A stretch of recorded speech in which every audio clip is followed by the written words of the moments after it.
If you're currently struggling to make progress in the gym, you're more than likely making some of the mistakes I cover in this video. This video is for those that are in decent shape, have been going to the gym for a little bit, not extremely overweight, and just trying to put on some more muscle. Okay, so first we have poor form in ego lifting. So if you have poor form, the exercise is not going to be effective. So let's say we're doing the dumbbell biceps curl and we're just using a lot of momentum trying to get the weight up. At the very first rep, our form is just terrible.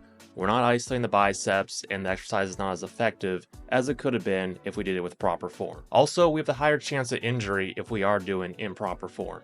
So let's say we're doing a deadlift, the most classical injury on the deadlift, the lower back, just arching the spine, terrible form, but we just really want to do heavy weight. So we just put as much as we possibly can on the bar and then try and lift it. It's just not going to end well. So how to avoid this mistake is making sure that you're lifting with proper form and proper tempo within a given rep range. So on the dumbbell bench press, for example, you're picking a weight you can do within your rep range. Let's say your rep range is 6 to 8. You have 50-pound dumbbells. That's something you're pretty comfortable with until at least the 8th rep. Because again, we do want to challenge ourselves, but we don't want to challenge ourselves on rep number 1 or 2.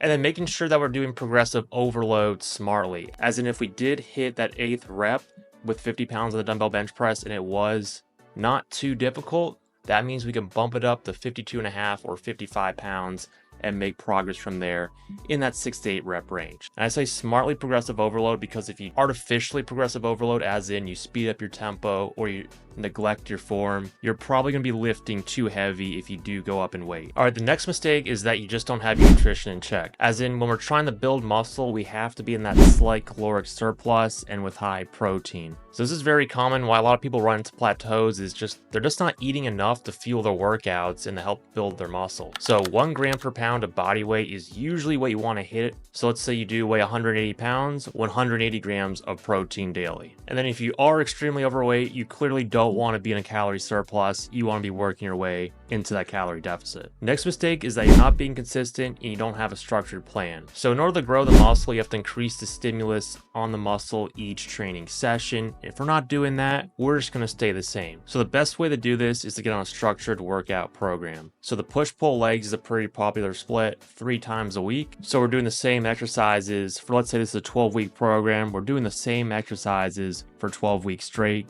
and we're increasing the amount of weight within our rep range, pushing yourself close to muscular failure. And then be consistent. Consistency is key in all this. If we're not showing up, putting in the hard work at our gym sessions, we're just not going to see the progress. So pick a time, pick a date. So Monday at 5, Wednesday at 5, Friday at 5. And then if you stay consistent with that schedule, you'll start seeing the results. All right, the last mistake is just doing too much cardio. If we're training to build muscle and we're doing a lot of cardio, it's just we're doing 2 separate things. So if you're doing your weight training session for an hour and then do your cardio session right after, let's say you're doing a run on the treadmill at like 6 miles an hour for 30 minutes, you're just not allowing your muscles to recover after your training session. Ideally, after your weight training session, you need to be having a high protein meal to help build muscle, not going on the treadmill and exhausting them more. So high intensity cardio right after a weight training session is a non-negotiable. Don't do it if you're trying to build muscle. If the only time you can get your cardio in is right after your weight training session, then do low intensity steady state cardio. All right, guys, that wraps up my list of the top mistakes